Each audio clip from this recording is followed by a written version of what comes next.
Mari kita berdoa. Tuhan Yesus, terima kasih atas penyertaan Engkau sehingga kami semua dapat kembali berkumpul untuk beribadah pada pagi hari ini. Kami minta pertolongan-Mu agar pikiran dan hati kami dapat fokus hanya kepada Engkau dari awal hingga akhir ibadah ini.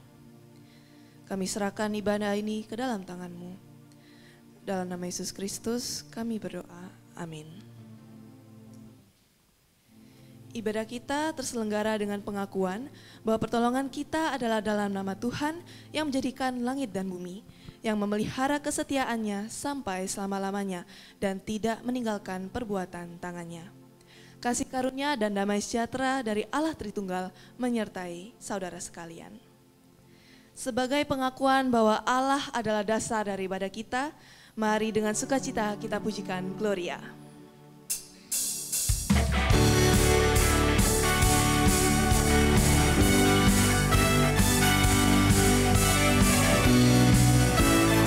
Kami datang membawa pujian. Kami datang bawa pujian, bersama memuji-Mu Tuhan. Satukan suara dan nyanyikan sorak kemenangan. Kami datang bawa pujian, bersama memuji-Mu Tuhan. Satukan suara dan nyanyikan sorak kemenangan. Gloria,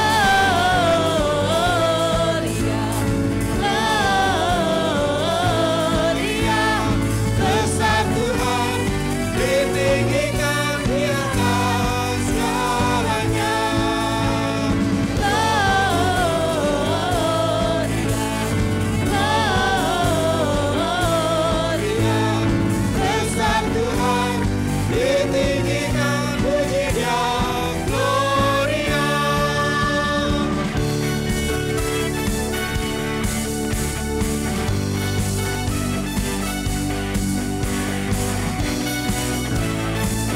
Dengan lebih semangat lagi kita pujikan. Kami datang bawa pujian.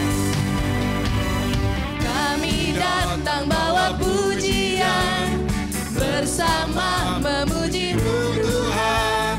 Satukan suara dan nyanyikan sorak kemenangan. Gloria, Gloria, Gloria, besar Tuhan ditinggikan di atas segalanya. Gloria, Gloria, besar Tuhan ditinggikan di atas Gloria. Kami puji dengan riang Dikau Allah yang besar, bagai bunga primasi yang hati kami pun mekar. Kabut dosa dan derita, kebimbangan telah lenyap. Sumber suka yang abadi, di sinar-Mu menyerap. Gloria, Gloria, besar Tuhan ditinggikan di atas segalanya. Gloria, Gloria, besar Tuhan ditinggikan, puji Dia, Gloria.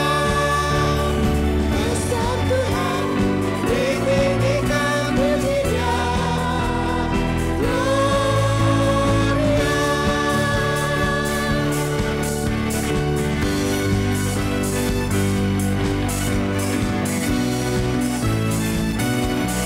Bersama kita nyatakan Gloria, puji nama-Nya. Jemaat disilakan duduk kembali.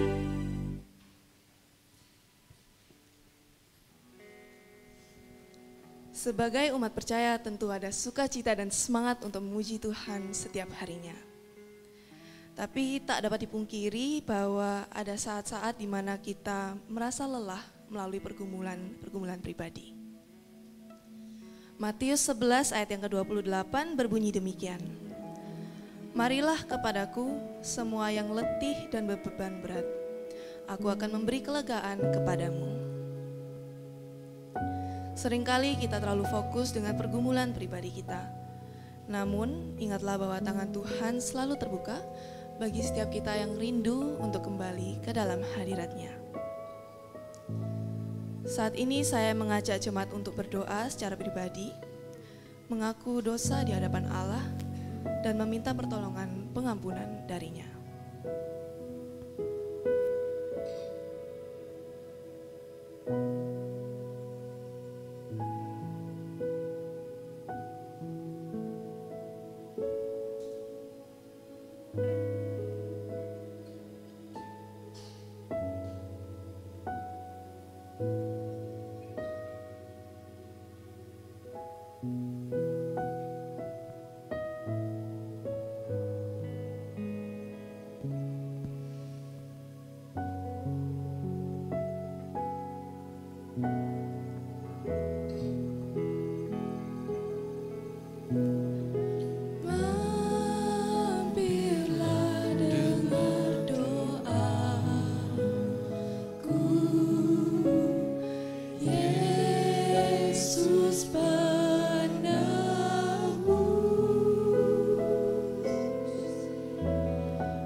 Tuhan, saat ini kami rindu untuk kembali ke dalam hadirat-Mu.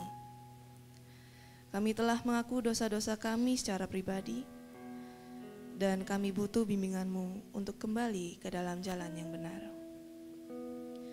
Agar semakin hari kami semakin serupa dengan-Mu. Dengarlah doa kami ya Tuhan. Dalam nama Yesus Kristus kami berdoa. Amin. Bersukacitalah setiap kita yang telah mengaku dosa dan diampuni oleh Tuhan. Terimalah berita anugerah yang terambil dari 2 Petrus 3 ayat yang ke-9 yang berbunyi demikian. Tuhan tidak lalai menepati janjinya, sekalipun ada orang yang menganggapnya sebagai kelalaian. Tetapi Ia sabar terhadap kamu, karena Ia menghendaki supaya jangan ada yang binasa, melainkan supaya semua orang berbalik dan bertobat. Dan dengan bangkit berdiri, mari kita baca petunjuk hidup baru yang terambil dari 2 Petrus 3 ayat yang ke-14. Sebab itu saudara-saudaraku yang kekasih, sambil menantikan semuanya ini, kamu harus berusaha supaya kamu kedapatan tak bercacat dan tak bernoda di hadapannya dalam perdamaian dengan Dia. Kerajaan Allah sudah dekat, mari kita persiapkan diri kita dengan berpegang teguh kepadanya. Biarlah hanya kebenarannya yang menuntun kita setiap harinya.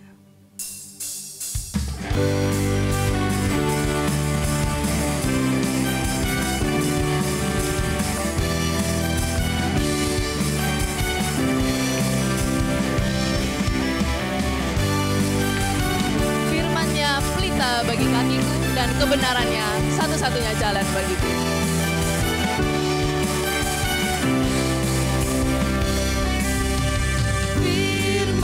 Tuhan, pelita bagi kakiku,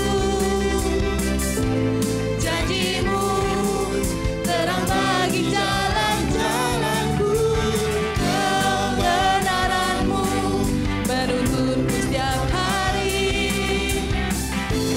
Ku menantikan-Mu beri kekuatan baru, bukan terbang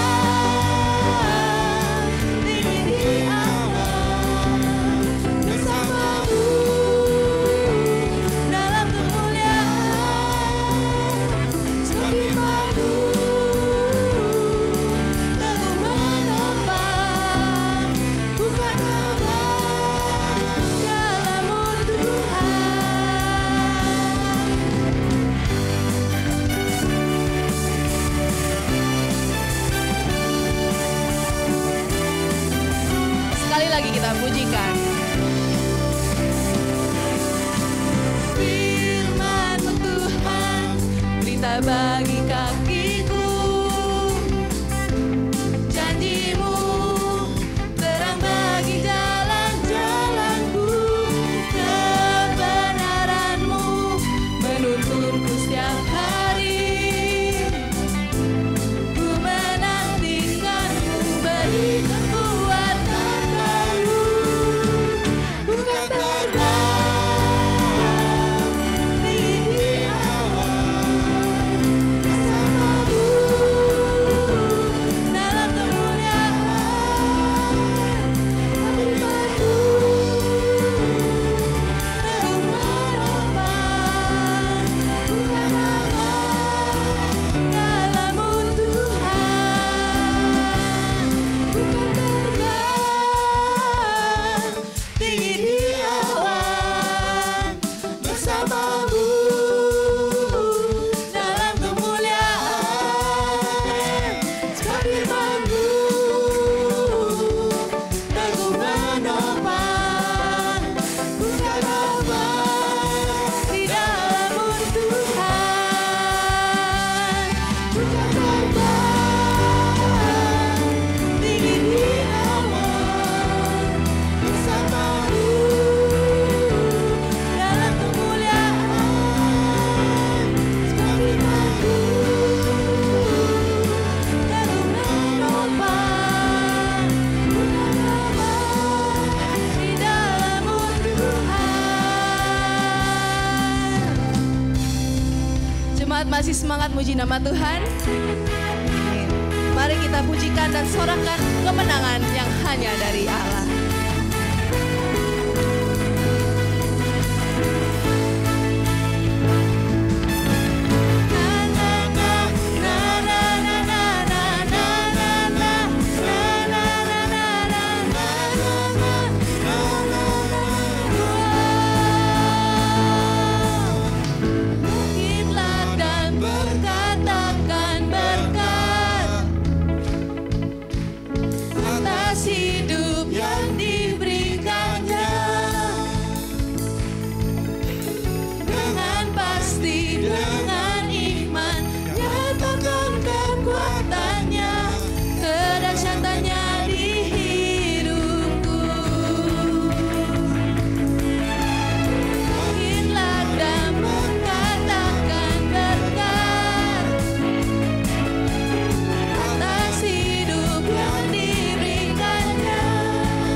Jemaat dipersilakan duduk kembali.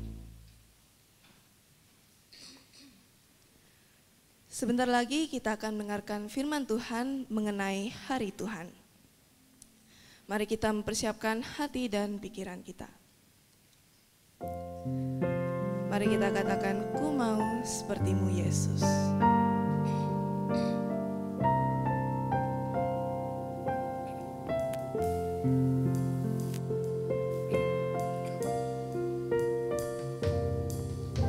Bagaikan bejana siap dibantu, demikian hidupku di tangan-Mu. Dengan urapan kuasa Roh-Mu, ku dibaharui selalu. Jadikan ku Allah dalam rumah-Mu, inilah hidupku di tangan-Mu. Bentuklah seluruh kehendak-Mu, pakailah sesuai rencana-Mu.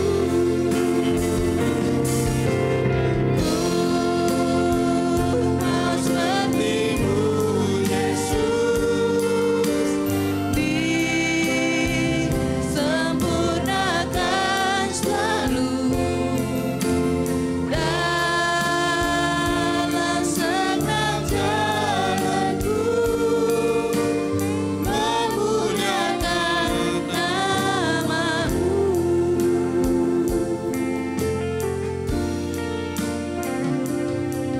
Bagaikan bejana siap dibentuk, demikian hidupku di tangan-Mu. Dengan urapan kuasa Roh-Mu, ku dibaharui selalu. Jadikan ku Allah dalam rumah-Mu, inilah hidupku di tangan-Mu. Bentuklah seluruh kehendak-Mu, pakailah sesuai rencana-Mu.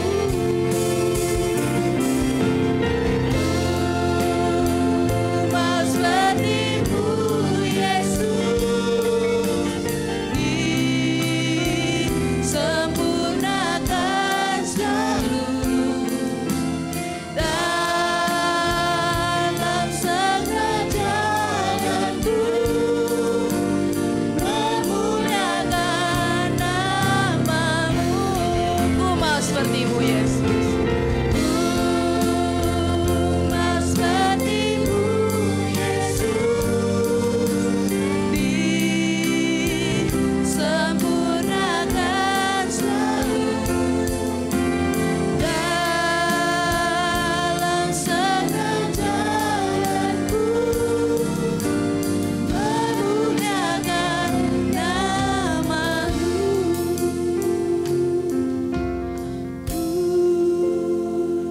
Mau seperti-Mu Yesus, disempurnakan selalu dalam segenap jalanku,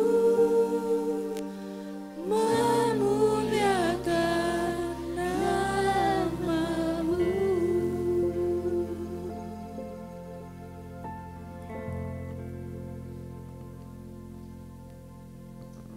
Kita berdoa. Bapa, sungguh ini kerinduan kami ingin menjadi serupa dengan Kristus. Dan kami rindu pada saat kami bertemu dengan Tuhan suatu waktu nanti. Saat Engkau datang kembali kedua kalinya, Engkau boleh melihat kami sebagai anak-anak Tuhan yang berjuang untuk hidup menjadi serupa dengan Kristus. Tolong hamba-Mu, tolong kami semua yang ada di ruangan ini, sehingga firman Tuhan yang akan kami dengarkan bersama penguraiannya boleh kami aplikasikan di dalam hidup kami. Kami menyerahkan Tuhan waktu penguraian firman ini hanya ke dalam tangan Tuhan. Roh Kudus yang menuntun pikiran kami, hati kami, sehingga semuanya boleh terarah kepada kebenaran firman Tuhan. Di dalam nama Tuhan Yesus kami berdoa dan bersyukur. Amin. Selamat pagi Bapak Ibu dan Saudara. Bersyukur kita bisa kembali bersama-sama. Kita akan belajar dari satu bagian firman Tuhan. Mari kita membuka dari 2 Petrus pasal ketiga. Tema kita hari ini adalah Hari Tuhan gitu ya. 2 Petrus 3 ayat 1 sampai 16. Saya bacakan semuanya karena dalam penguraian nanti saya akan singgung ya di tiap-tiap ayat yang sudah dibaca. Perikop ini diberi judul Hari Tuhan. Saya menggunakan terjemahan Alkitab edisi kedua. 2 Petrus 3 ayat yang pertama. Saudara-saudara yang terkasih, ini sudah surat yang kedua yang kutulis kepadamu. Di dalam kedua surat itu aku berusaha menghidupkan pengertian yang murni dengan peringatan-peringatan.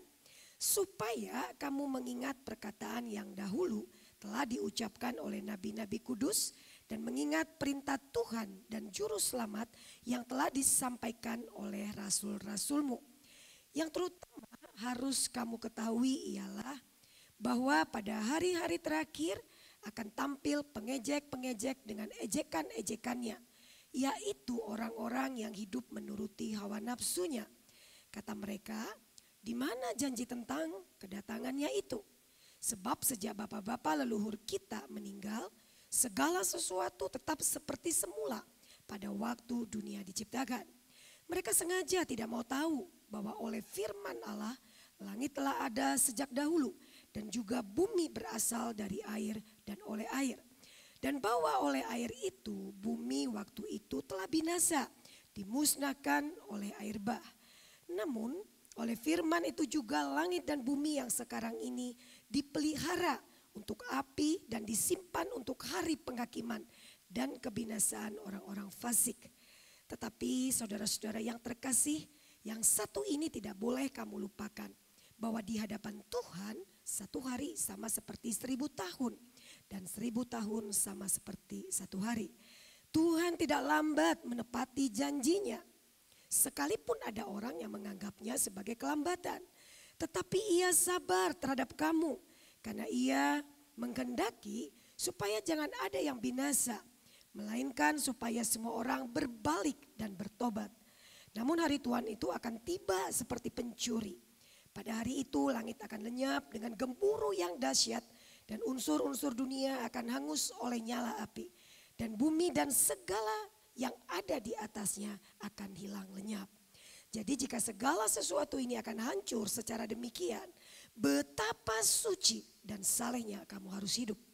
Sementara kamu menanti mempercepat kedatangan hari Allah. Pada hari itu langit akan binasa dalam api dan unsur-unsur dunia akan hancur karena nyalanya. Namun sesuai dengan janjinya, kita menantikan langit yang baru dan bumi yang baru di mana terdapat kebenaran. Sebab itu saudara-saudara yang terkasih, sambil menantikan semuanya ini, kamu harus berusaha supaya kamu didapatinya tidak bercacat dan tidak bernoda di hadapannya dalam pendamaian dengan Dia. Anggaplah kesabaran Tuhan kita sebagai kesempatan bagimu untuk beroleh keselamatan. Seperti yang telah dituliskan kepada kamu oleh Paulus, saudara kita yang terkasih, sesuai dengan hikmat yang dikaruniakan kepadanya. Hal ini dilakukannya dalam semua suratnya. Apabila ia berbicara tentang hal-hal ini, dalam surat-suratnya itu ada hal-hal yang sukar dipahami, sehingga orang-orang yang tidak memahaminya dan lemah imannya, mereka memutarbalikannya menjadi kebinasaan bagi mereka sendiri. Sama seperti yang juga mereka lakukan dengan tulisan-tulisan yang lain. Demikian firman Tuhan, berbagai kita membaca, merenungkan dan belajar melakukan firman Tuhan itu dalam hidup kita. Bapak Ibu, perikop atau tema ini diberikan 2 tujuan dari gereja, itu ya. 2 tujuan, yang pertama adalah kita semua diharapkan belajar memahami makna hari Tuhan, itu ya. Itu yang pertama. Mic-nya mati hidup ya. Oke ya, yang kedua, jemaat siap sedia. Song, nah hilang lagi dia ya. Apakah boleh diganti? Pada kita tengking kan ya. Dalam bahaya ya. Tes. Oke. Nah, jangan-jangan kalau saya pegang ya, kacau ya. Jadi 2 tujuan, memahami makna hari Tuhan. Yang kedua adalah kita siap sedia menyongsong hari Tuhan. Bapak Ibu berbicara tentang hari Tuhan, kalau ingat waktu sekolah minggu, ingat ya, kalau yang dari dari kecil sudah Kristen gitu ya. Lagu sekolah minggu, hari ini harinya Tuhan gitu ya. Nanti guru sekolah minggu bilang lagi, kita ini lagi hari Senin, hari Selasa, hari Rebo, hari Kamis gitu ya. Harinya Tuhan. Nanti endingnya semua harinya Tuhan. Jadi yang pertama adalah di sini kita belajar berbicara tentang hari Tuhan, berarti hari yang dikhususkan untuk Tuhan. Sama seperti Bapak Ibu dan Saudara hadir di tempat ini. Kita mengkhususkan hari ini gitu ya. Kalau zaman dulu ya atau zaman perjanjian di Alkitab, benar-benar ya enggak. Satu hari itu betul-betul ya sabat bagi mereka untuk Tuhan. Nah, tapi yang kedua yang akan menjadi pembelajaran atau perenungan kita hari ini adalah hari Tuhan berkaitan dengan kedatangan Tuhan Yesus yang kedua kali. Gitu ya. Jadi kalau kita lihat, kalau Tuhan Yesus sudah datang yang kedua kali, maka nggak ada lagi kesempatan kan ya. Kesempatan bertobat, kesempatan menginjili, kesempatan mau berubah nggak ada lagi. Tapi saya ingin menambahkan juga, ada 2 yang kita udah kehilangan kesempatan. 1, kalau kita dipanggil Tuhan hari ini kan gitu kan ya. Kalau Tuhan manggil, Tuhan Yesus belum datang tapi kita dipanggil duluan. Berarti kesempatan juga sudah tidak ada. Gitu ya. Nah yang kedua adalah bagaimana nanti Tuhan Yesus datang kembali untuk menjemput kita. Ya, dan kemudian Bapak Ibu adalah hal yang sangat penting. Saya disitu tulis pentingnya paling besar semua ya. Sangat penting bagi kita anak-anak Tuhan. Anak-anak Tuhan. Siapa anak-anak Tuhan? Mereka yang sudah percaya kepada Kristus sebagai Tuhan dan Juru Selamat. Berarti anak-anak Tuhan orang yang sudah punya pengalaman perjumpaan secara pribadi dengan Kristus. Jadi bukan karena Bapak Ibu dan saya Kristen, tetapi Kristen kita karena kita sudah punya pengalaman perjumpaan dengan Kristus. Siapa yang tahu? Bapak Ibu dan Tuhan, kan gitu ya. Orang lain gak ada yang tahu. Karena kita bisa melakukan ritual tanpa pengalaman spiritual. Tapi kalau ritual kita lakukan tanpa pengalaman spiritual, maka itu akan menjadi sia-sia. Ya, gak ada gunanya menurut saya. Karena bukan ritual yang membawa kita ke surga. Pengalaman spiritual dengan Kristus yang membawa kita ke surga. Oleh karena itu di sini saya tuliskan sangat penting bagi kita anak-anak Tuhan memiliki pemahaman yang benar tentang hari Tuhan. Sehingga kita siap menyongsongnya dengan penuh sukacita dan pengharapan. Jadi sebetulnya kalau orang tanya sekarang apa yang menjadi pengharapan kita menjalani kehidupan yang tidak pasti ini. Kita nggak tahu besok apa yang akan terjadi, semua pajak-pajak naik misalnya kan ya. Mulai dilihat lagi, mulai ribut ya, keamanan mungkin kacau, yang usaha juga kacau, macam-macam kekacauannya.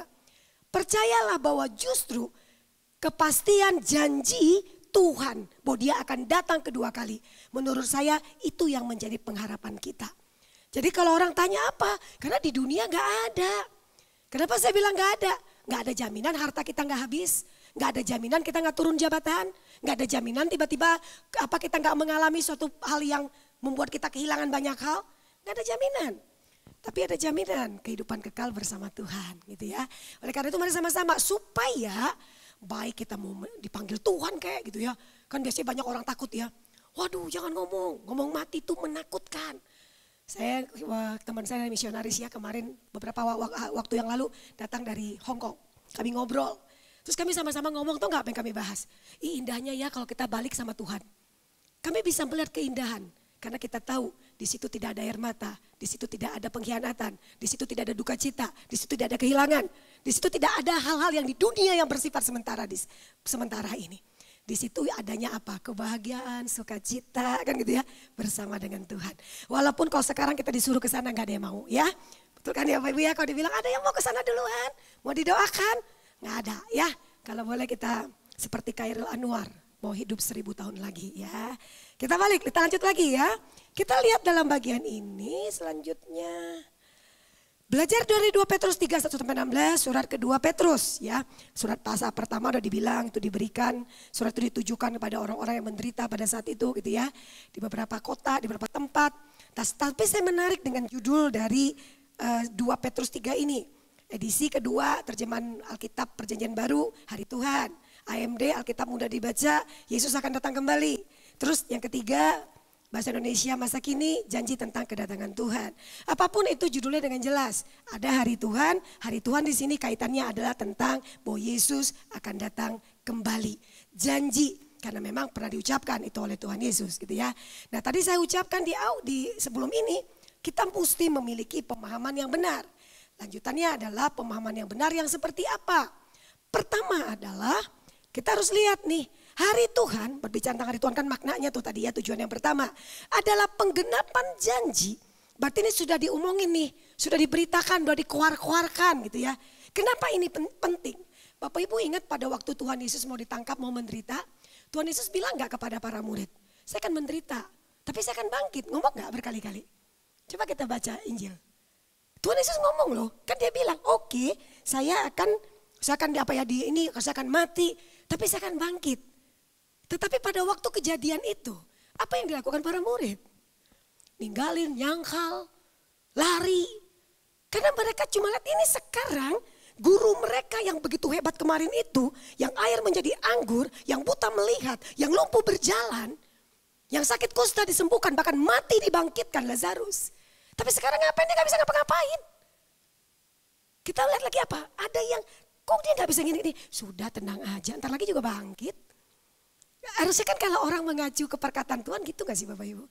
Gak apa-apa. Itulah sebabnya maksud saya adalah saya akan banyak ngutip ayat-ayat kitab sucinya. Supaya ketika muncul penjelasan-penjelasan, ajaran-ajaran yang gak sesuai, kita gak perlu terguncang imannya.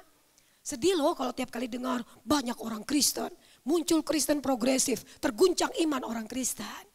Terguncang, oh berarti perbuatan baik, orang yang baik bisa masuk surga. Alkitab bilang enggak kok, nggak ada jalan lain kecuali melalui Yesus. Ngapain kita mesti pusing? Kenapa banyak kita tergoncang imannya?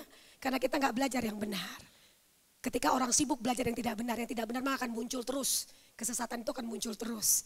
Ketika kita bisa belajar yang benar, kita akan mudah berkata, ini nggak benar ya, ini tidak gitu ya. Semua sudah ada, Kejadian sampai Maleaki, Matius sampai Wahyu. Tinggal dibaca saja ya, cuma kadang-kadang kita lupa membacanya. Nah kita lihat yang pertama ya, hari Tuhan adalah penggenapan janji kedatangan Tuhan Yesus kembali atau kedua kali. Beberapa bagian firman Tuhan yang akan saya bacakan. Kisah Rasul 1 ayat 11. Pada waktu Yesus naik ke surga, terus para malaikat bilang, Yesus yang diangkat ke surga meninggalkan kamu akan datang kembali dengan cara yang sama seperti kamu melihat dia naik ke surga. Kadang-kadang Bapak Ibu ya kita sibuk nih ya, ada seminar, ada macam-macam. Katanya nanti Yesus datang itu dengan cara begini, dengan cara begitu. Nanti akan ada yang terangkat dulu, nanti akan ada yang begini, ada 666 gitu ya, antikris dan lain sebagainya. Bolehlah kita belajar, tapi jangan sampai kita sibuk dengan doktrin, tidak sibuk dengan hidup kita yang akan kita persembahkan sama Tuhan. Kita sibuk punya banyak pengetahuan gak berguna tanpa aplikasi setiap firman yang kita pelajari. Nah itulah sebabnya disini dikatakan, ini akan datang nih ayatnya nih. Jadi kalau ada orang bilang, wah gak datang, oh ada kok nanti akan datang kok dengan cara yang sama. Gimana gitu ya, nanti aja kita lihat kan belum datang gitu ya. Yang kedua lanjutannya adalah, loh kenapa dia gak mau? Oke. Yohanes 14 ayat 3, PBTB itu maksudnya Perjanjian Baru, Terjemahan Baru edisi kedua ya. Jadi PBTB 2 gitu ya. Yesus bilang, apabila aku telah pergi ke situ dan telah menyediakan tempat bagimu, aku akan datang kembali dan membawa kamu ke tempatku. Supaya di tempat di mana aku berada, kamu pun berada. Balik lagi ini Tuhan Yesus yang ngomong. Tuhan Yesus ngomong, malaikat ngomong di Kisah Rasul. Berarti kan ada nggak hanya satu ayat. Banyak ya, saya cuma ngambil 4 saja ya. Yang ketiga, dalam 2 Tesalonika 4 gitu ya. 2, kayaknya lebih cepat saya ngomong daripada ininya ya. Boleh di next saja kalau nggak mau ya. Oke ya. 1 Tesalonika 4, 16-17. Sebab pada waktu aba-aba diberi, pada waktu pemimpin malaikat berseru dan sangkakala Allah berbunyi, maka Tuhan sendiri akan turun dari surga dan mereka yang mati dalam Kristus akan lebih dahulu dibangkitkan. Bangkit gitu ya. Sesudah itu kita yang hidup yang masih tinggal akan diangkat bersama-sama dengan mereka dalam awan menyongsong Tuhan di angkasa. Demikianlah kita akan selama-lamanya bersama-sama dengan Tuhan. Jadi setelah Tuhan Yesus yang kedua kali, kita akan selama-lamanya tuh. Gak berpikir lagi, gak balik-balik lagi ya. Rugi ya balik lagi ke dunia ya, udah enak di surga gitu ya. Nah satu ayat lagi ya. Betul kan saya bilang, lebih cepat saya ngomong daripada ininya ya. 2 Petrus 3:10, tadi yang sudah kita baca. Tetapi hari Tuhan akan tiba seperti pencuri.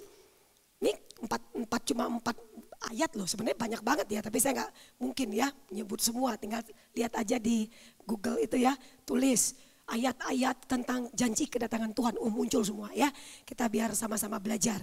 Pada hari itu langit akan lenyap dengan gemuruh yang dahsyat dan unsur-unsur dunia akan hangus oleh nyala api dan bumi dan segala yang ada di atasnya akan hilang lenyap. Bapak Ibu kalau boleh saya ingin menyimpulkan gitu ya, dari 4 ayat ini. Satu adalah kita tahu Tuhan Yesus akan datang kembali untuk membawa kita bersama-sama dengan Dia dalam kekekalan. Itu yang menjadi pengharapan kita. Saat ini kita bisa sakit, saat ini kita bisa kehilangan, saat ini kita mungkin bisa mengalami banyak hal yang gak kita inginkan. Tetapi kita jangan lupa suatu waktu Tuhan Yesus akan mengajak kita kembali sama Dia. Bersama dengan Dia di dalam kekekalan itu. Kedua, Yesus akan datang kembali dengan cara yang sama seperti Ia naik ke surga. Nah jadi jangan sampai ya udah, berarti nanti apakah tiba-tiba bunyi apa terus nanti Tuhan Yesus muncul gitu ya. Ya nggak apa-apa, itu pengalaman spektakuler itu nanti saja lah ya dibahas karena kan belum datang gitu ya. Kecuali udah datang, nah kita baru tuh. Jadi kita jangan pusing ketika ada orang bilang di situ Yesus datang, di situ Yesus datang, penampakan di sini, penampakan di situ. Bapak Ibu hati-hati, bukankah juga salah satu tanda akhir zaman adalah banyak orang yang mengaku sebagai Mesias. Udah gak usah, kita lihat aja enggak kok, datang langsung kok. Berarti saya membayangkan tuh wow gitu ya, dalam segala kemuliaan Tuhan luar biasa. Ketiga, pengharapan bagi mereka yang sudah mati di dalam Kristus akan bangkit bersama Kristus. Kita bisa sedih kehilangan orang yang kita kasih meninggal. Pada waktu COVID yang lalu, waduh rasanya ya menguatkan orang yang kehilangan. Papanya meninggal, mamanya meninggal, anaknya meninggal, suaminya meninggal, istrinya meninggal. Waktu COVID 2 tahun yang 2020 ke 2021. Nah pada waktu itu apa yang membuat saya bisa tetap berkata menguatkan banyak orang yang kehilangan itu? Adalah firman Tuhan. Nanti ketemu lagi. Asalkan yakin dia sudah sama Tuhan Yesus. Asalkan yakin dia sudah percaya kepada Kristus. Yang jadi tanggung jawab kita sekarang. Ayo mulai lihat, lakukan evaluasi. Anak-anak kita, papa mama kita, suami istri, mertua, menantu. Apakah sudah di dalam Kristus atau tidak? Karena kalau mereka di luar Kristus, firman Tuhan mengatakan bahwa mereka tentu tidak menjadi bagian dalam kerajaan Allah itu. Nah harusnya refleksi ini bagi kita. 4, kedatangan Tuhan Yesus seperti pencuri. Seperti pencuri, saya yakin Bapak Ibu gak ada kan yang bilang, gue besok maling. Kan gak mungkin kan ya. Rumah, nah rumah Bapak ya. Nanti malam saya datang, jam 2 tepat. Gak mungkin pencuri ngomong mah. Tapi di sini kita lihat bagaimana, intinya adalah gak ada yang tahu. Sama kita mati juga gak ada yang tahu kok. Tiba-tiba kita lihat, wah ada orang yang sudah sakit. Dokter bilang stadium akhir, terus katanya umurnya tinggal 1 bulan. Tiba-tiba yang sehat-sehat mati duluan. Ada kan yang gitu kan? Loh dia padahal sehat loh. Baru pulang dari olahraga. Teman saya salah satunya juga pulang olahraga katanya. Tiba-tiba istrinya tahu dia katanya capek mau istirahat. Terus gak tahu tiba-tiba udah gak ada. Nah kita gak pernah tahu gitu loh. Kita pikirkan wah ini ya sudah tinggal sedikit lagi nih waktunya nih. Tinggal seminggu lagi misalnya ya. Atau kalau dokter bilang wah tinggal 2 bulan gitu ya. Bisa prediksi berapa bulan hidup manusia gitu loh. Yang saya ingin katakan adalah gak ada yang tahu. Mati gak tahu, Tuhan Yesus datang gak tahu. Dan gak usah cari tahu. Kenapa kita gak perlu cari tahu? Karena memang gak mungkin kita tahu. Dan itu bukan urusan kita. Kadang-kadang kita lelah ngurusin yang bukan urusan kita. Dan akhirnya kita lupa yang menjadi urusan kita. Nah itu yang menyiksa hidup itu Maya gitu ya. Jadi sudah kenapa? Bapak Ibu pernah baca gak sih? Saya pernah pokoknya baca satu kisah ya. Tapi udah lama, tahun 2000. 2000 katanya ada pendeta bilang, kayaknya pendeta lah karena dia ngomongnya Tuhan Yesus ya. Tuhan Yesus akan datang ke jemaatnya. Tahun 2000 tuh gak datang tuh. Akhirnya mereka membakar diri bersama itu loh. Saya pikir gini, aduh beragama, beriman Tapi Tuhan memberikan kita akal untuk berpikir. Berpikir untuk menganalisa apa itu ajaran benar atau tidak. Misalnya kan begitu. Nah oleh karena itu bersama-sama kita lihat. Masalah waktu gak usah diurus karena bukan urusan kita. Karena memang firman Tuhan berkata dia datang seperti pencuri. Gak ada yang tahu gitu ya. Gak perlu juga cari tahu lah ya. Itu urusan Tuhan aja lah gitu ya. Itu yang pertama. Perenungan yang kedua adalah oleh karena itu. Karena hari Tuhan akan datang gitu ya. Apakah kita duluan mendatangi atau Tuhan datang duluan. Gak tahu lah ya mana itu ya. Oleh karena itu kita perlu memiliki sikap yang benar dalam menanti kedatangan Tuhan Yesus kembali. Apa sikap yang benar itu atau sikap seperti apa? Mengacu kepada 2 Petrus 3 tadi Bapak Ibu. Bapak Ibu sebenarnya kalau kita membaca bagian-bagian firman Tuhan dan banyak. Bagaimana kita menjadi gadis yang bijaksana, tahu kan dia dalam menanti kita mesti ya. Hidup kita tuh maksudnya berjaga-jaga. Banyak sekali. Tapi saya mengacunya ke sini ada 2 poin, nanti ada beberapa poin, sorry ya. Pertama adalah mari kita peka dengan ajaran-ajaran sesat. Karena firman Tuhan ayat 3-5 berkata apa? Muncul pengejek-pengejek dengan ejekannya. Mempertanyakan kedatangan Tuhan, jangan-jangan Tuhan lu gak jadi datang gitu ya. Tadi pagi saya juga khotbah saya katakan, saya juga punya teman, bayangin lah ya sekolah teologi, alumni sekolah teologi udah bertahun-tahun ya, udah punya anak. Dia bilang, Ida saya sudah tidak percaya Yesus datang lagi. Kenapa Cek? Saya bilang gitu. Waktu saya umur 5 tahun, saya masih sekolah minggu, guru sekolah minggu bilang, adik-adik, anak-anak, Tuhan Yesus akan datang kembali kan gitu ya. Karena gitu harus hidup baik, hidup benar. Terus udah itu dia, masuk SMP, masuk SMA, masuk kuliah, gua di seminari dah. Yang dipelajari juga akhir zaman. Tapi gak datang-datang kan. Bayangin 5 tahun, umur dia berapa sekarang ya? Mungkin 60-an. Karena di atas saya dia kan. Nah kemudian setelah dia punya anak, saya ketemu tuh dia punya anak ya, umur 5 tahun. Sekarang anak gua ada nih, pulang sekolah minggu anaknya. Tadi cerita apa? Mama, tadi guru sekolah minggu cerita, Tuhan Yesus akan datang kembali. Umur gue udah 50 tahun hampir mati dah, Tuhan Yesus juga gak datang. Jangan-jangan memang tidak datang.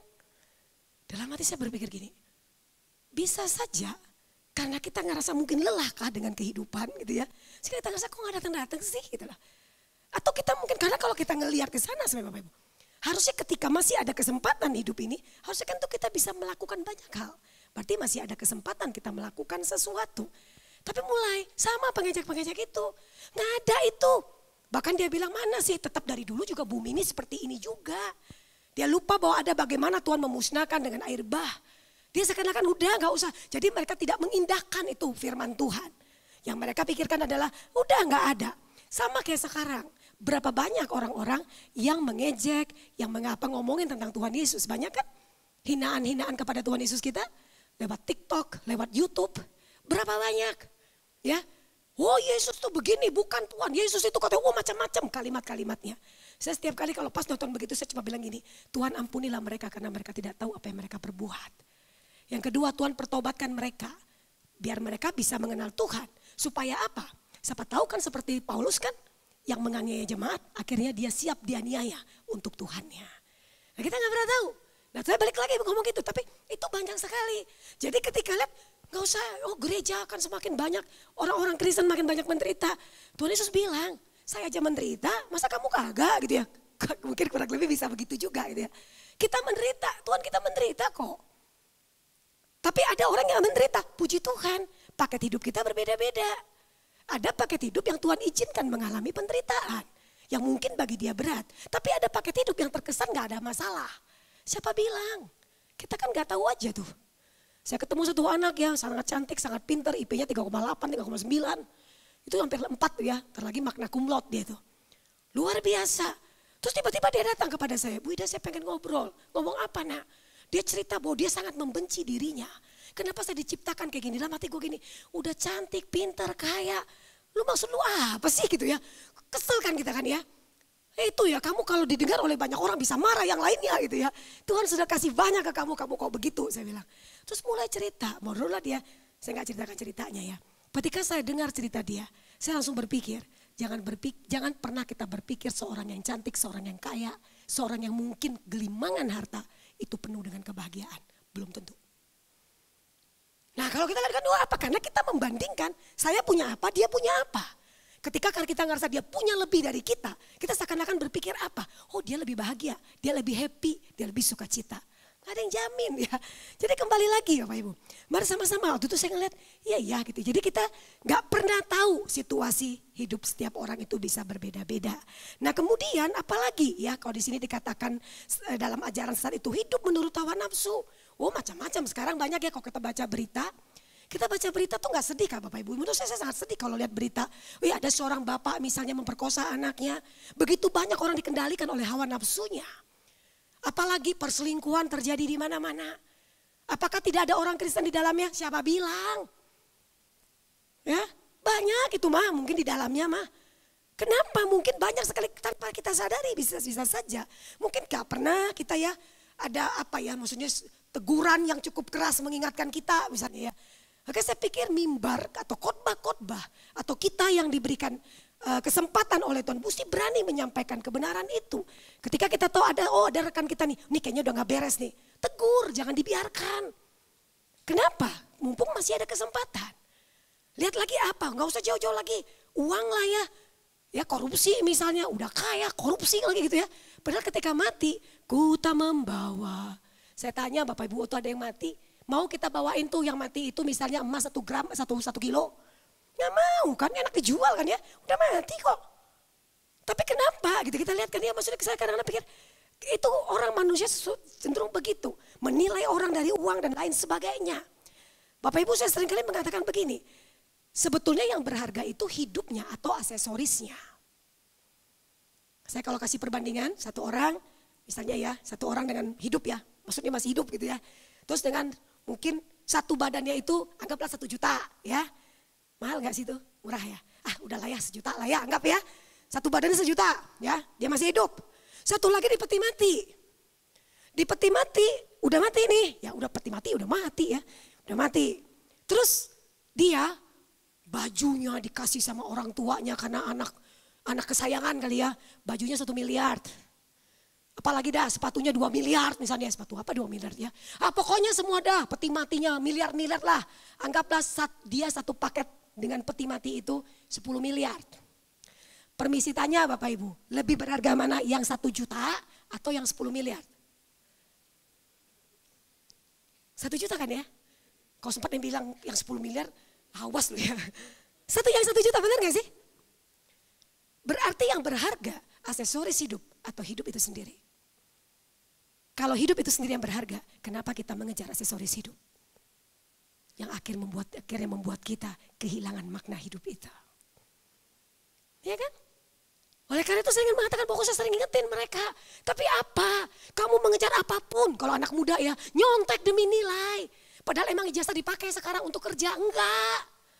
Tanya tuh yang lamar kerja, berapa banyak saya ketemu, udah dapat kerja nak? Belum. Dapat kerja nak? Belum. Kenapa belum dapat?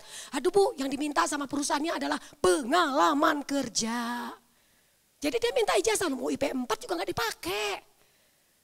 Nah tapi demi IP 4 misalnya ya, segala cara dilakukan. Mana nih ya, yang anak-anak muda ada gak ya? Nah kita sama-sama lihat apa, orang saking dikendalikan. Pengen sesuatu yang tentang saya, urusan saya, kepentingan saya, kenikmatan saya. Akhirnya gak bisa tuh berkata tidak terhadap godaan-godaan yang ada. Tidak mau tahu tentang firman Allah, gak mau tahu dia tentang firman Allah. Ya. Tadi pagi saya juga bilang ya, GKT kan banyak nih di macam-macam ya. Ada di Galuan, ada di mana ya. Coba bikin jemaat GKT kompromi itu bikin survei online saja. Bikin survei dilakukan dalam 1 minggu misalnya ya. Dari sekolah minggu sampai usia masih hidup lah ya. Pokoknya sampai tua lah ya gitu ya. Bikin survei Bapak Ibu. Surveinya siapa yang baca Alkitab setiap hari. Tapi gak usah pakai nama, Kalau pakai nama kan malu dong gitu kan ya. Ida, penginjil Ida, masa gak baca gitu kan ya. Terpaksa nulis baca misalnya ya. Coba no name saja, gak usah pakai nama. Nah ingin saya katakan apa? Saya sering nanya kalau khotbah pemuda remaja. Apakah baca Alkitab tiap hari? Nggak ada, jarang. Kalau ada satu, saya tepuk tangan. Oh mari kamu ke depan gitu ya. Karena saya pikir langka. Bisa kebayang gak? Anak yang baca firman Tuhan setiap hari itu langka. Maaf Bapak Ibu, di mana peran orang tua untuk membuat mereka mencintai firman Tuhan. Jangan bilang peran hamba Tuhan. Jangan bilang peran guru sekolah minggu. Jangan bilang kita guru sekolah minggu, hamba Tuhan, sekolah Kristen, itu tim supportnya. Tapi yang harus tahu bagaimana keadaan anak-anak kita. Apakah mereka di dalam Kristus atau tidak. Tanggung jawab keluarga dong ya. Nah, nanti gue ntar lagi dimarahin ya. Oke ya. Oh masa begitu gitu ya. Oke kita lanjut lagi. Itu satu ya. Jadi tidak mau tahu. Yuk sama-sama ya. Semoga kita lebih peduli dengan firman Tuhan. Selanjutnya adalah. Kan marah dia sama saya kan. Oke. Sikapnya seperti apa? Menjaga kehidupan yang suci dan saleh. Bapak Ibu kalau betul-betul ya, suci beneran saleh, pikiran kita nggak lagi ada dosa, tindakan tidak berdosa, perkataan tidak berdosa. Ya saya yakin lah ya, itu nggak mungkin lah kan ya bener ya. Tapi perjuangan kan seumur hidup, betul nggak? Perjuangan seumur hidup kita untuk menjaga kesucian atau kehidupan yang suci dan saleh itu. Kita bagaimana berdoa, Tuhan tolong saya. Berikan saya kesempatan gitu ya. Untuk bisa menjaga hidup supaya nanti ketika Tuhan panggil.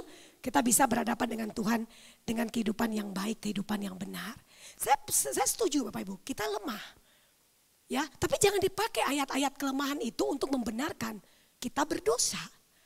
Jangan kayak anak muda. Bu Ida, roh memang penurut tetapi daging lemah. Ibu tahu gak Bu? Paulus berkata, yang baik yang ingin kulakukan. Tetapi yang jahat Bu Ida. Paulus aja gak bisa, apalagi kami gitu ya. Saya bilang ke dia, kamu lupa bagaimana Ayub hidup benar? Kan luar biasa kan dia sampai diuji sebegitunya. Banyak juga yang lainnya.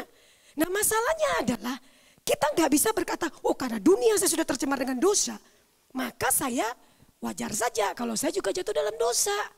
Jatuh bisa, tapi kalau kita jatuh terus dan menikmati itu persoalan. Katanya percaya Yesus ada Roh Kudus.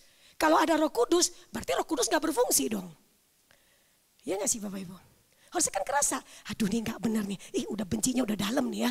Aduh kayaknya gak bisa nih. Kayaknya mesti dibereskan. Kayaknya mesti dimaafkan. Dan banyak hal lagi gitu ya. Nah di sini kita dikatakan bagaimana jaga kesucian hidup dan kesalehan hidup gak mudah. Makanya baca firman karena standarnya adalah hidup sesuai firman Tuhan. Jadi apa mau dunia bilang A boleh, B boleh, kalau Alkitab bilang tidak, nggak boleh tetap. Ya saya sering kali saya banyak berbeda ya dengan beberapa teman termasuk teman-teman Kristen saya. Ketika dibilang ya sudah kita bisa memahami lah LGBT misalnya. Kita bisa memahami karena memang mereka juga lemah. Saya setuju. Saya pernah ada anak-anak muda datang kepada saya, I'm gay, I'm lesbi Bu Ida. Anak remaja, anak sekolah tertentu, I'm gay Bu Ida. Mereka bisa ngomong kepada saya begitu. Tapi saya katakan kepada dia, kamu ngomong kepada saya ini, apakah tujuannya karena kamu ingin kembali bertobat atau apa? Ada yang bilang, ya saya cuma pengen ibu memaklumi saja. Tetapi ada juga yang bilang, saya pengen bertobat Bu Ida. Tetapi saya tidak punya komunitas yang bisa menerima keberadaan saya. Karena gereja itu kumpulan orang-orang suci saja. Ketika tahu kami berdosa maka mereka akan menolak. Saya bilang kamu salah. Gereja itu kumpulan orang berdosa yang disucikan dan dikuduskan. Siapa di sini berani berdiri bilang kita sudah suci, kita sudah kudus. Gue yang berdiri ya, duduk aja deh ya. Nah kita gak bisa kan kalau kita ngelaksana gak mungkin gitu loh. Nah tapi kembali lagi, kita lihat dalam kondisi itu, ya udah. Kan katanya tadi lagu apa ya, firman-Mu Tuhan, pelita bagi kakiku. Atau firman-Mu pelita bagi kakiku. Terang bagi jalanku. Kenapa ya berjalannya di kegelapan terus? Karena terang itu gak pernah dibaca. Gitu gak sih kira-kira gitu ya. Kan katanya firman-Mu pelita bagi kakiku, terang bah. Tuhan kok gelap ya ketika lihat orang ini kalau lagi marah pengen saya lempar dan saya bunuh misalnya. Karena kita marah itu benar kan benci kan. Bapak Ibu kasus kebencian dari anak ke orang tua itu semakin banyak loh. Gak sedikit sekarang. Hei Bu Ida kalau bisa tuh orang tua saya itu ya. Jangan mati langsung Bu. Maksud kamu ya disiksa dulu. Terus saya bilang kenapa kamu bisa berpikir begitu nak? Biar dia tahu betapa tersiksanya saya selama hidup bersama dia. Bapak Ibu kita lihat dunia kita saat ini. Berarti apa yang dibutuhkan dunia kita? Cinta kan? Kasih kan? Itu yang harusnya kita tebarkan bagi di sekitar kita. Nah oleh karena itulah dibilang lagi balik apa? Ya sudah. Kita untuk bisa menolong kita. Baca firman Tuhan, biarkan firman Tuhan menuntun kita. Dan firman itu juga yang menolong kita berjuang melawan dosa. Bapak Ibu siapa sih yang gak berdosa? Kalau kita bikin tulisan ya, nggak usah banyak lah. Minimal 3 aja deh ya. Ada nggak 3 dosa kita yang sampai detik ini kita berjuang untuk ngelawannya? 3 aja. Ada kan? Maksud saya tuh berjuang itu kadang kita menang, kadang kita kalah gitu lah. 3, mungkin 3 lebih. 5, 10, 15, 20, 30. Bisa saja. Dosa itu bisa saja mengganggu kehidupan kita. Kita jatuh dan jatuh lagi. Tapi saya tetap percaya, Tuhan bukan melihat berapa kali kita jatuh. Berapa kali kita bangkit bersama dengan Tuhan. Tuhan pengen kita, aduh Tuhan aku nih, aduh harusnya aku tidak lakukan itu Tuhan gitu ya. Bapak Ibu mari kita bersama-sama dalam menjaga kekudusan, kesucian hidup, kesalahan hidup kita. Kita kembali lagi kayak anak sekolah minggu lagi dah. Baca kitab suci, doa tiap hari kalau mau tumbuh. Lagu sekolah minggu kan ya. Ayo dibaca, kita baca firman Tuhan itu. Ketika kita membaca firman, anak-anak kita atau keluarga kita lihat kita. Ketika mereka lihat kita, berarti orang tuaku. Atau barangkali kakek nenekku. Atau siapapun kita di rumah yang sudah percaya Tuhan Yesus duluan. Berarti bisa melihat betapa pentingnya firman Tuhan itu. Kenapa banyak anak gak merasa penting firman? Karena dia tidak melihat teladan yang ada di sekitarnya. Untuk mementingkan atau untuk melihat betapa pentingnya Alkitab itu. Kalau gak pernah yang dilihatnya apa yang paling penting? Duit. Lah ya toh. Ayo lebih pusing mana anak gak ke sekolah minggu atau anak gak ke sekolah. Kalau nggak ke sekolah minggu, jangan kamu ke sekolah minggu. Mama nih pengurus A, B, C, D kan gitu kan ya. Mungkin bisa begitu. Atau mungkin kalau kita coba kalau itu aja perbandingan ya. Saya sering ngobrol ya sama banyak orang-orang tua muda. Satu ke sekolah minggu, satu lagi ke sekolah itu lah. Kalau ke sekolah kamu mau jadi apa nanti, betul enggak? Kalau nggak sekolah. S1, S2, S3 aja bisa nganggur gitu ya. Apalagi lu nggak sekolah. Kita ngomong harus sekolah kayak gitu ya. Kita lupa. Menanamkan takut akan Tuhan itu jauh lebih membuat anak kita sukses daripada kepandaian yang dia miliki. Ya bukan berarti pulang dari sini semua gak sekolah, bukan Bapak Ibu ya. Maksud saya adalah berarti kita mesti ngelihatnya bahwa ayo aja anak-anak kita. Nah kemudian Bapak Ibu, firman Tuhan juga mengatakan yang ketiga ya, yang maksudnya sikap menjaga kesucian dan kesalahan hidup ini. Bagaimana ini kita lihat sebagai oke nih Tuhan kasih waktu itu ya. Dan berarti ini adalah sebuah kesempatan bagi kita untuk bertobat atau bagi kita untuk memberitakan Injil Tuhan. Ini kesempatan, makanya kan dibilang, aduh kok belum datang-datang ya, kok gak datang-datang ya gitu ya. Ayo sama-sama kita lihat, berarti ketika mungkin Tuhan gak datang-datang, ini adalah kesempatan bagi kita. Satu kesempatan kitanya yang bertobat. Wah kita mungkin bergumul dengan apa gitu ya. Atau yang kedua mungkin ini kesempatan bagi kita untuk menolong orang-orang di sekitar kita.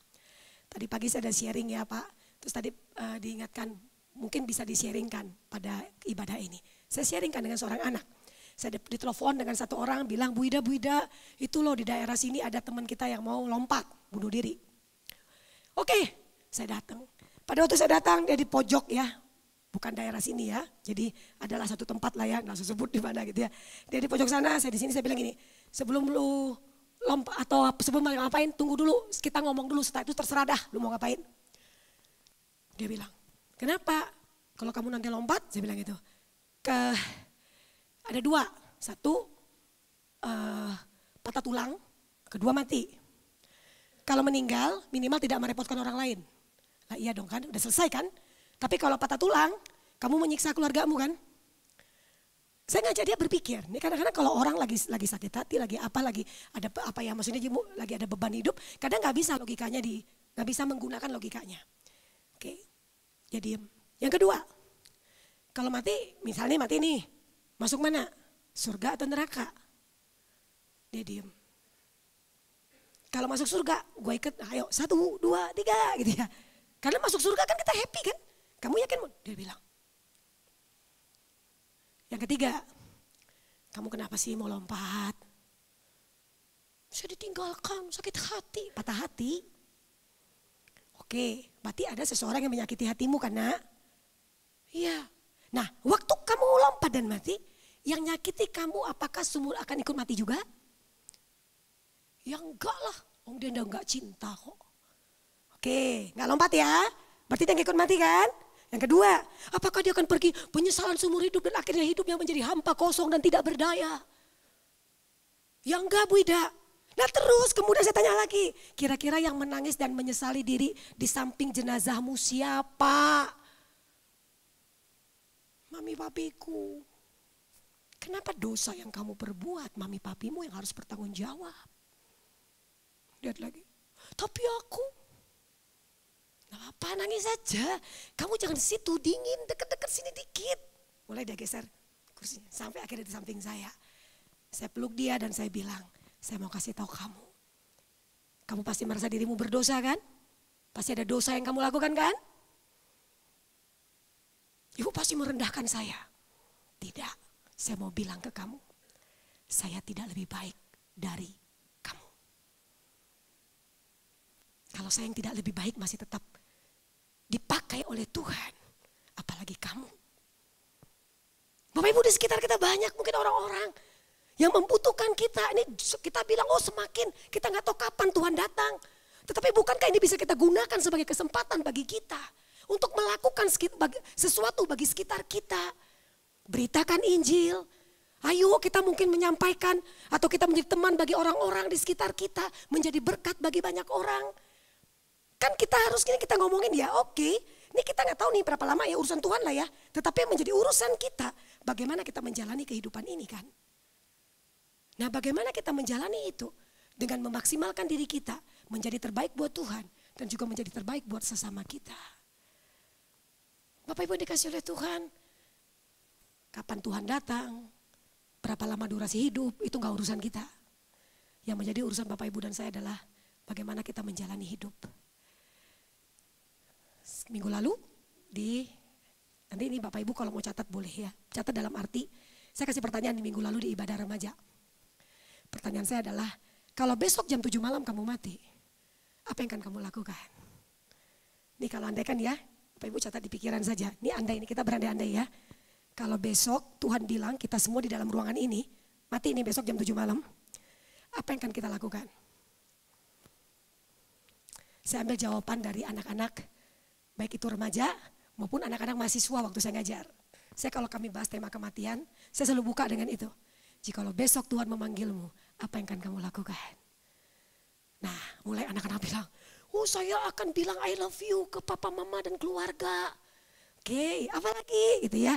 Oh saya akan bertobat. Ada lagi saya akan memberitakan Injil. Bagus ya. Kalau di kelas agama karena kami banyak agama ya. Mereka juga bilang oh kalau saya Bu Ida saya akan jual semua harta gitu ya. Supaya nanti saya supaya karma baik itu nanti jadi baik lagi. Kalau dia reinkarnasi dia bisa lebih baik kata dia gitu. Ada lagi anak saya sholat tobat Bu Ida. Oke saya yang Katolik saya pergi nanti ke Romo. Satu hari itu mulai besok jam 7 pagi sampai 7 malam saya di gereja Bu Ida. Oke, Bu saya akan pergi ke tempat saya lupa mak atau apa dipanggilannya ya. Untuk menceritakan tentang Yesus ke dia. Karena dia belum percaya Tuhan Yesus Bu Ida. Oke, sebut semua panjang lebar. Terus saya bilang, terus kenapa kamu tidak lakukan? Ya elah Bu, kan kalau besok mati. Kan temanya kalau besok mati Bu Ida. Terus saya bilang, emang lu yakin besok gak mati? Bapak Ibu siapa yang berani menjamin bahwa 1 jam setelah ini kita masih ada? Gak ada kan? Saya ingin akhiri dengan Konfusius berkata ya, kalau saya nggak salah Konfusius seorang guru dah berkata kepada para muridnya, hai muridku, kamu bisa berbuat apa saja, berdosa, berbohong, menipu, nyakiti orang, maki orang, semua dosa apapun boleh kamu lakukan. Terus murid-murid bilang, wah asik banget guru, ada syaratnya gak? Guru bilang, gampang syaratnya cuma 1. Apa guru syaratnya? Cukup 1 hari sebelum engkau mati, berbuat baik dan berbuat benarlah. Terus muridnya nanya lagi, tapi guru kita kan gak tahu kapan kita mati.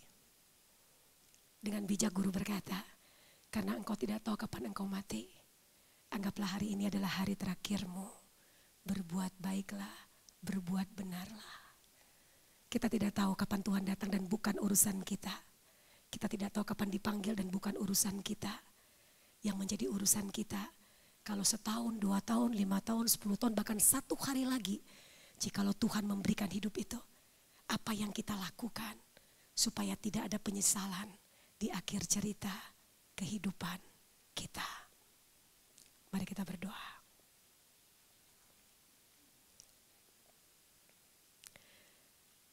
Bapak Ibu yang dikasihi oleh Tuhan,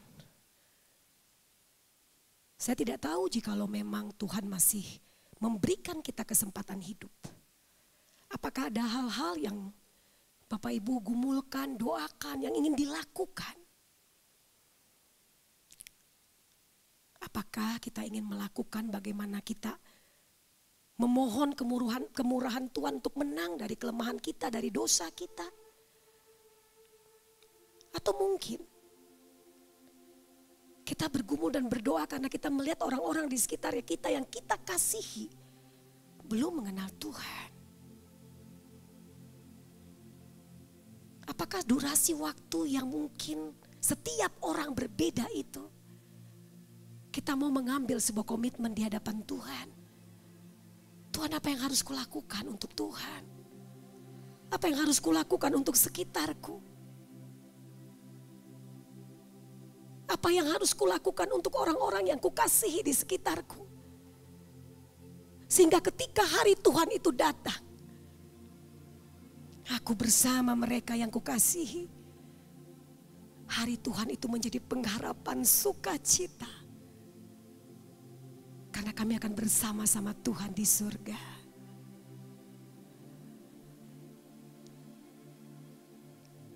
Jangan biarkan kita terus menunda dan menunda. Betapa saleh dan sucinya kita harus hidup. Dan betapa kita perlu membawa pengaruh positif bagi sekitar kita. Jangan tunda. Lakukan sekarang. Selagi Tuhan memberikan waktu itu. Bapak Ibu berdoalah secara pribadi di hadapan Tuhan.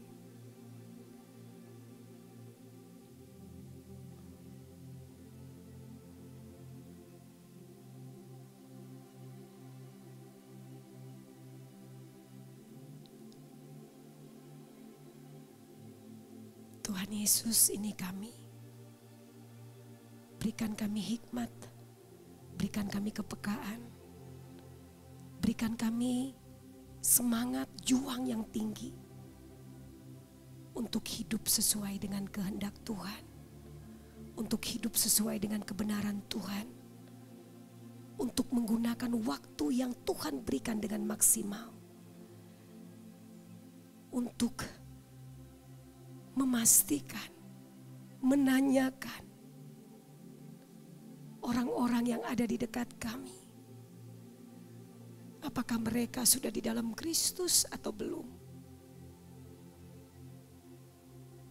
Agar kami tidak menyesal. Karena kami tahu tidak ada keselamatan selain di dalam Kristus. Terima kasih Engkau belum datang. Karena ketika Engkau belum datang, ini kesempatan bagi kami untuk bekerja lebih keras. Karena iblis juga tidak tinggal diam. Pakai kami Tuhan. Tolong kami Tuhan. Di dalam nama Tuhan Yesus, kami berdoa dan bersyukur. Amin.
Terima kasih kepada tim paduan suara umum yang telah mempersembahkan pujian yang luar biasa.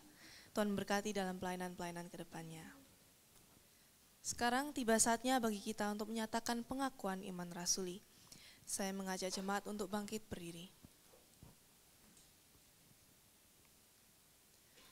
Pengakuan iman rasuli. Aku percaya kepada Allah, Bapa yang Maha Kuasa, Khalik langit dan bumi, dan kepada Yesus Kristus, anaknya yang tunggal Tuhan kita, yang dikandung dari Roh Kudus, lahir dari anak darah Maria, yang menderita sengsara di bawah pemerintahan Pontius Pilatus, disalibkan, mati dan kuburkan, turun ke dalam kerajaan maut. Pada hari yang ketiga, bangkit pula dari antara orang mati, naik ke surga, duduk di sebelah kanan Allah, Bapa yang Maha Kuasa, dan dari sana ia akan datang untuk menghakimi orang yang hidup dan yang mati. Aku percaya kepada Roh Kudus, gereja yang kudus dan am, persekutuan orang kudus, pengampunan dosa, kebangkitan tubuh, dan hidup yang kekal. Amin. Jemaat silakan duduk kembali.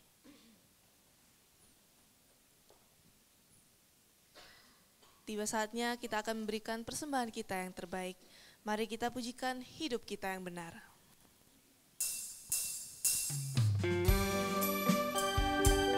Dalam susah ataupun senang, mari kita terus mengucap syukur.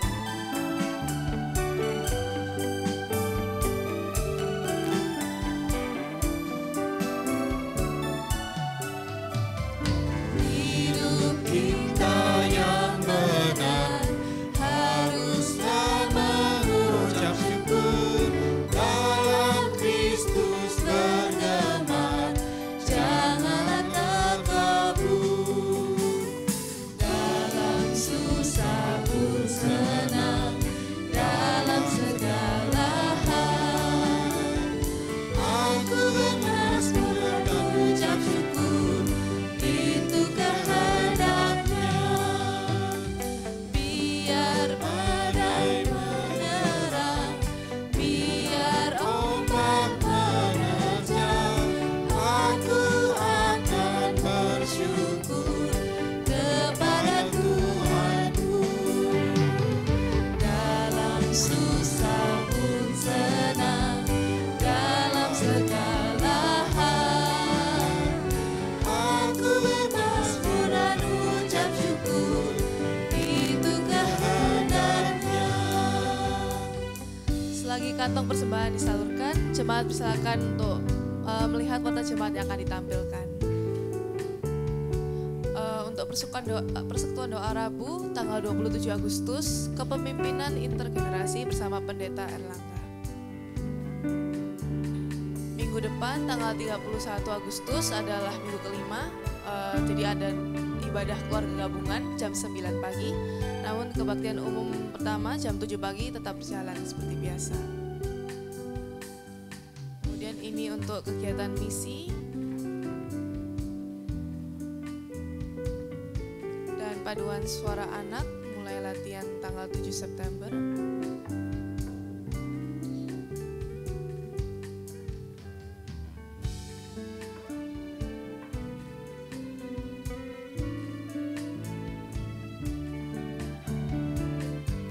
Kemudian ini untuk susunan panitia Natal 2025. Kemudian laporan persembahan.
kembali dengan bangkit berdiri, kita pujikan bait yang ketiga.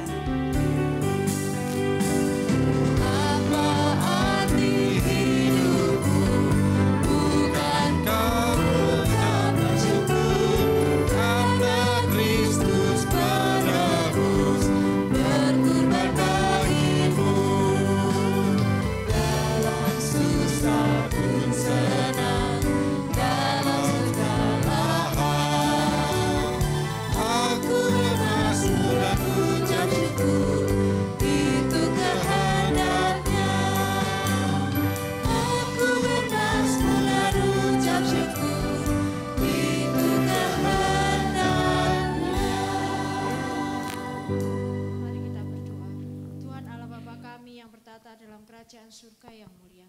Terima kasih Tuhan untuk firman-Mu hari ini. Biarlah firman-Mu kau meteraikan di dalam hati kami dan akan menjadi pedoman di dalam kehidupan kami. Tuhan Yesus, kami juga mau menyerahkan persembahan kami pada siang hari ini. Biarlah kiranya Engkau sendiri akan memberkati persembahan ini. Berkati juga pengurus bagian keuangan. Biarlah Tuhan Yesus sendiri akan memberikan akal budi kebijaksanaan untuk mengelola keuangan di gereja ini. Tuhan, kami serahkan sepenuhnya persembahan kami ini hanya ke dalam tangan kuasa-Mu. Hanya di dalam nama Tuhan Yesus Kristus kami berdoa dan mengucap syukur. Amin. Jemaat silakan duduk kembali.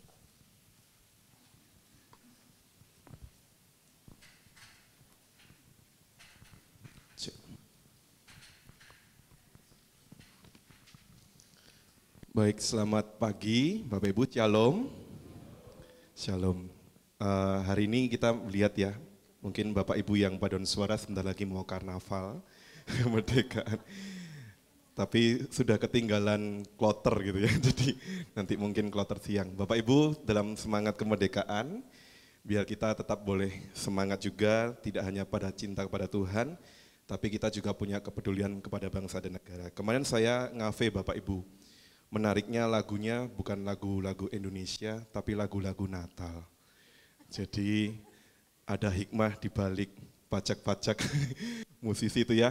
Yang dimainkan tuh lagunya Mozart gitu ya. Jadi lagu klasik-klasik itu yang justru di kafe-kafe sekarang seperti itu. Dan menariknya lagu-lagu hymn, instrumennya kan gratis ya. Jadi itu penginjilan yang mau tidak mau juga harus dilakukan. Mereka tidak sadar bahwa itu adalah lagu-lagu Kristiani. Tapi saya waktu itu sengaja nyanyi We Wish You Merry Christmas. Jadi lagu-lagu Natal itu saya sengaja nyanyikan lirik-liriknya seperti itu. Ya kita doakan supaya nanti juga bangsa dan negara kita boleh semakin mengenal Kristus gitu ya. Melalui momen-momen ini. Selamat datang bagi Bapak Ibu yang baru pertama kali hadir. Adakah di sini yang baru pertama, boleh kami sambut. Selain nanti saya juga akan memperkenalkan ada satu yang baru pertama kali hadir. Adakah Bapak Ibu? Di sebelah kanan saya ada, mungkin boleh bangkit berdiri. Tidak ada ya, sebelah kiri saya, belakang saya, ini nama semua. Baik, terima kasih untuk kesetiaan Bapak Ibu sekalian. Kalau seandainya ada yang baru, tapi malu untuk berdiri, selamat datang di GKT Citra Raya. Terima kasih untuk penginjil Ida Sianipar yang sudah melahirkan firman Tuhan. Terima kasih untuk segenap pelayan ibadah dan juga penerjemah. Dan saat ini Bapak Ibu, saya ingin memperkenalkan ada mahasiswa praktek, mungkin boleh berdiri di depan kepada jemaat. Ya, telah hadir di antara kita mahasiswa baru dari Saat Malang, Saudari Kalista Clementine Wibisono, atau biasanya panggilannya Tata gitu ya, bahasa Tata. Nah, ini akan melayani pelayanan weekend, Sabtu Minggu, nanti sampai bulan April tahun depan gitu ya Bapak Ibu. Saya berharap kita semua juga boleh berada dalam proses pembentukan Losa Tata di dalam proses menjadi hamba Tuhan gitu ya. Jadi nanti kami persilahkan Bapak Ibu boleh mengenal gitu ya. Losa Tata juga boleh memperkenalkan diri juga nanti setelah ibadah. Saya berharap Bapak Ibu jangan galak-galak ya, supaya nanti minggu depan nggak datang lagi gitu ya. Kita butuh bantuan pelayanan, kita sambut bersama, kita anggap sebagai satu keluarga. Boleh tepuk tangan lagi Bapak Ibu? Ya, selamat datang Losa Tata di antara kita. Oke, boleh duduk kembali. Kemudian Bapak Ibu, beberapa warta nanti seperti sudah diwartakan dan juga Bapak Ibu bisa dilihat di warta jemaat. Saya akan mengumumkan beberapa warta yang penting saja. Bapak Ibu diundang nanti malam ada ibadah penghiburan Bapak Samsir Halim. Ini mungkin banyak yang bertanya-tanya siapa gitu ya. Memang beliau ini sebelumnya bukan jemaat GKT Citra Raya, tetapi bersama dengan tim hamba Tuhan GKT, waktu itu dengan penginjil Ali Salim, dosen di STT Aletea Lawang, ini kebetulan masih keluarga, itu minta dibaptis Bapak Ibu dari non-Kristiani, jadi Kristiani dan sudah percaya Tuhan Yesus sebelum dipanggil gitu ya. Nah saya berharap Bapak Ibu nanti bisa berpartisipasi, karena memang beberapa penghiburan kemarin gak banyak yang datang, karena memang keluarganya belum Kristiani Bapak Ibu. Jadi sangat dukungan kita sebagai keluarga yang baru boleh hadir mendukung istri Ibu Anita, nanti ibadahnya pukul 6 malam, tempatnya di Grand Heaven. Nomor ruangannya nanti Bapak Ibu bisa lihat kembali di grup jemaat ya, nanti akan diinformasikan lebih lanjut. Sudah ada di sana? Oh ya, saya lupa, 618 sama 619 ya. Oke, daripada saya salah sebut, salah kamar gitu ya Bapak Ibu, terima kasih Lesa Satria, 618 dan 619. Nah Bapak Ibu silakan hadir jam 6, mungkin ibadahnya ada kemungkinan bisa lebih awal dimulai sesuai dengan permintaan keluarga. Nanti Bapak Ibu diharapkan kalau mau hadir bisa datang lebih awal, 30 menit gitu ya. Jadi diharapkan kita dukung supaya keluarga siapa tahu nanti juga boleh berjemaat dan melayani di tempat kita. Kemudian akan ada video kemerdekaan dari teman-teman Trisi, nanti selanjutnya akan ada pengumuman juga lebih lanjut. Mari kita saksikan rangkaian kegiatan kemerdekaan.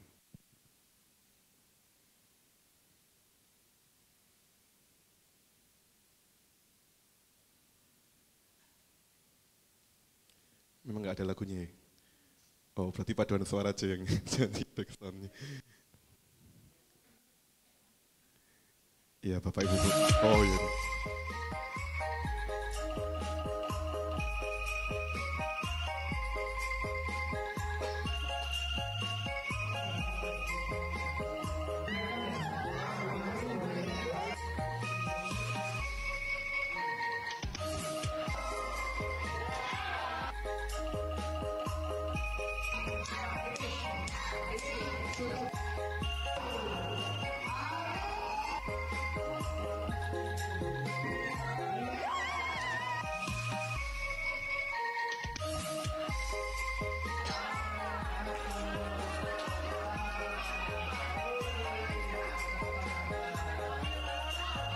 Oh ini saya menang Bapak Ibu, makan lomba kerupuknya saya yang menang.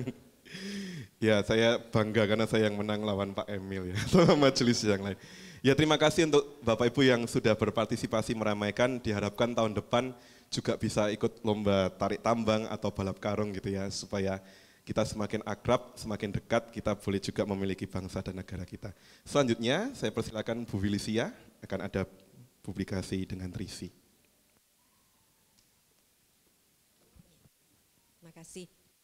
Selamat pagi Bapak Ibu yang terkasih, Shalom. Ya Bapak Ibu, pada kesempatan ini saya ingin memberikan satu info progres tentang Trisi kita ya. Mungkin ada beberapa dari Bapak Ibu yang belum tahu Trisi itu apa gitu ya. Jadi gini Bapak Ibu, awal tahun ini gereja kita mengadakan atau membentuk satu komunitas baru yang namanya Citra Raya Care Community atau disingkat dengan Trisi. Kalau di gereja lain mungkin dikenal sebagai sel group atau komsel gitu ya. Jadi Trisi ini bukan PD, bukan persuan doa ya, bukan PA atau pemahaman Alkitab, tapi adalah sel group ya, di mana kita bertemu itu untuk membahas firman Tuhan lalu membahas sharing pengalaman hidup. Nah kira-kira begitu. Nah puji Tuhan sampai hari ini kelompok yang terbentuk adalah 11 kelompok ya, di mana dari 11 kelompok ini 8 Trisi umum dan 3 Trisi youth atau remaja. Dari 8 Trisi umum itu 3 dilaksanakan di gereja dan 5 dilaksanakan di rumah-rumah jemaat. Sedangkan Trisi youth 3-3-nya dilaksanakan di gereja.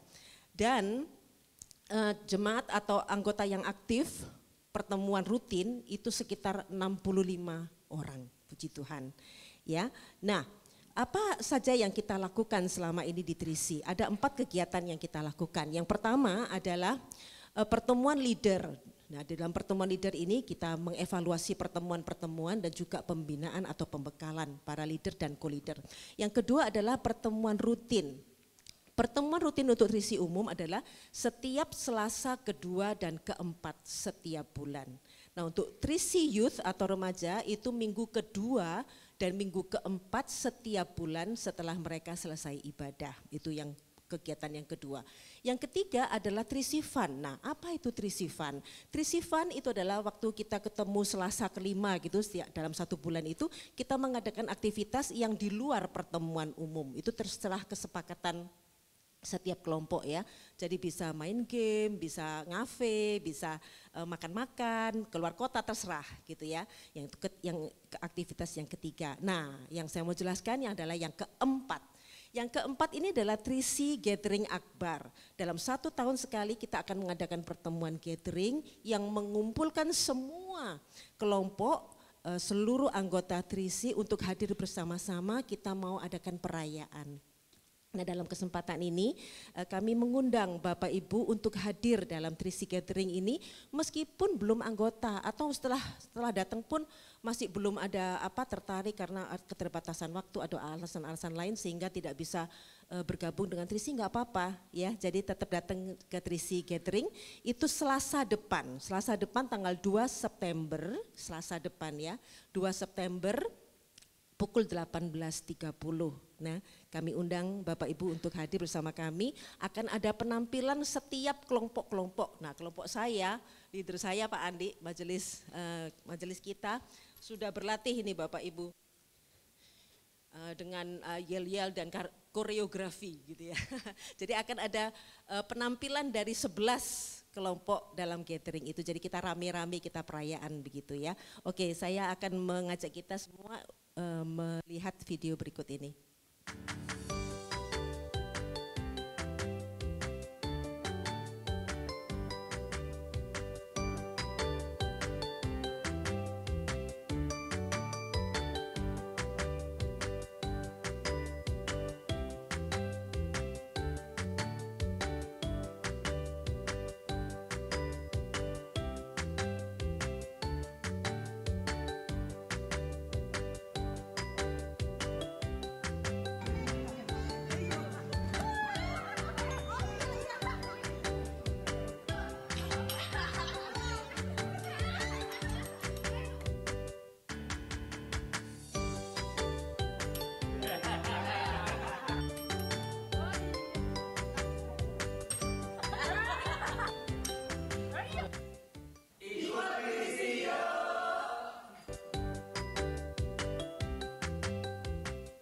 Kami nantikan kehadiran Bapak Ibu Selasa 2 September 18.30 diawali dengan makan bersama. Terima kasih.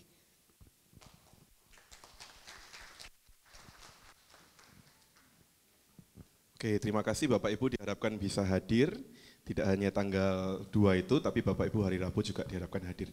Oh ya, tadi saya ada kelupaan satu Bapak Ibu terkait jadwal penghiburan untuk Bapak Samsir Halim almarhum.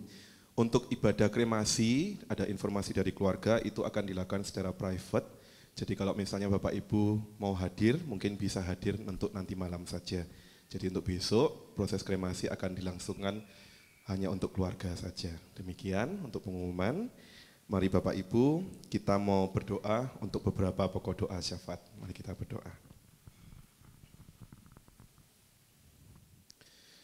Tuhan, kami mau berdoa untuk beberapa pokok doa. Kami teringat terlebih dahulu bagi gereja kami GKT Citra Raya. Kami bersyukur untuk ibadah yang boleh berlangsung hari ini.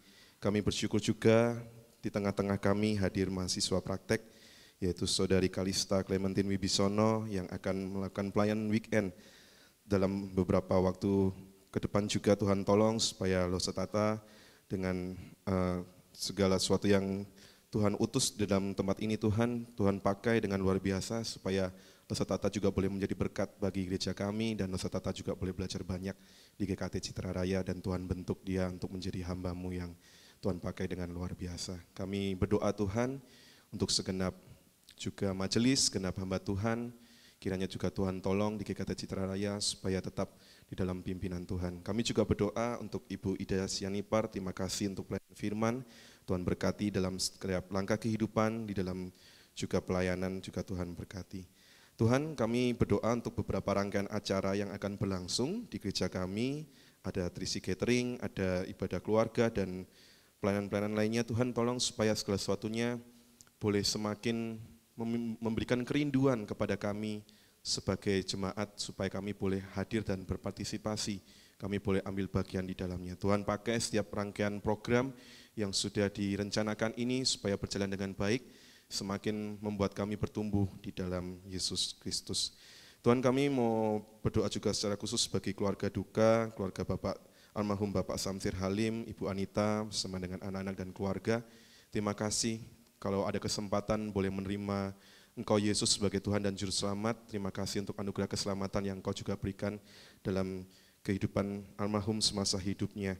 Dan kami berdoa nanti ada ibadah penghiburan dan ibadah kremasi yang masih harus berlangsung. Kiranya segala sesuatunya boleh berjalan dengan lancar dan baik. Kami berdoa juga Tuhan untuk rangkaian kegiatan kemerdekaan yang mungkin diselenggarakan di beberapa wilayah, di kampung-kampung kami, di perumahan-perumahan kami. Kiranya semangat kemerdekaan itu tidak hanya ada di antara mereka, tetapi juga ada di antara kami. Semangat kemerdekaan tidak hanya berhenti sampai kemarin tanggal 17 Agustus, tetapi kami boleh bawa sehingga pelayanan kami kepada Tuhan juga kami wujudkan kepada bangsa dan negara kami. Oleh karena itu kami juga berdoa untuk setiap pemimpin-pemimpin negara kami Tuhan, Presiden, Wakil Presiden, segenap Menteri. Kami tahu akhir-akhir ini banyak polemik yang muncul dalam dunia perpolitikan, hukum, pengadilan dan sebagainya. Tuhan, sesungguhnya Engkau yang maha tahu, Engkau yang maha adil dan maha benar. Engkau yang tahu Tuhan, yang benar seperti apa, kiranya Engkau yang boleh berotoritas atas segala sesuatunya. Biarlah setiap pemimpin-pemimpin kami tidak hanya mementingkan kepentingan diri sendiri, Tuhan pimpin mereka supaya mereka juga mempunyai kerinduan kesadaran untuk membawa kesejahteraan bagi masyarakat, bangsa dan negara Indonesia.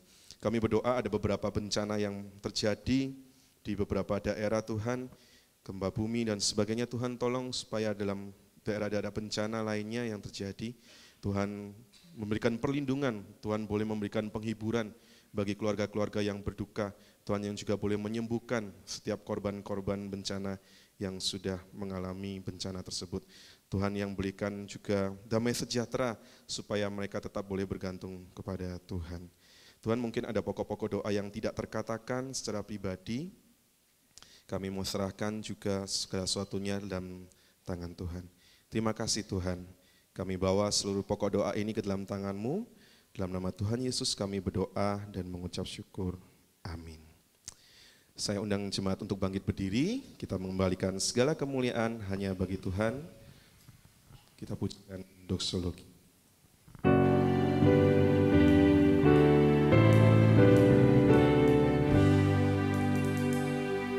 Puji Allah Bapa Putra, puji Allah Roh Kudus, ketiganya yang esa. Pohon selamat sumber berkat.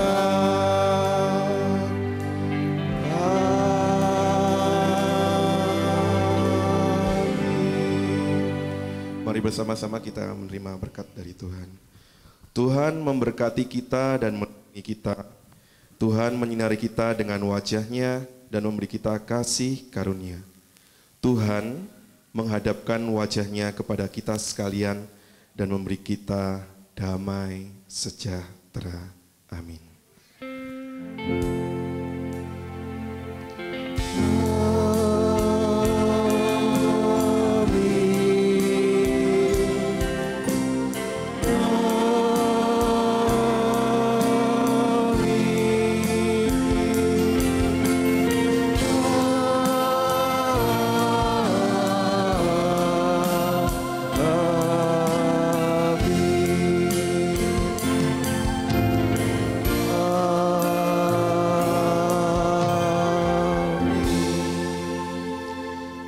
Silakan untuk duduk, silakan mengambil saat teduh, ibadah selesai, Tuhan Yesus memberkati.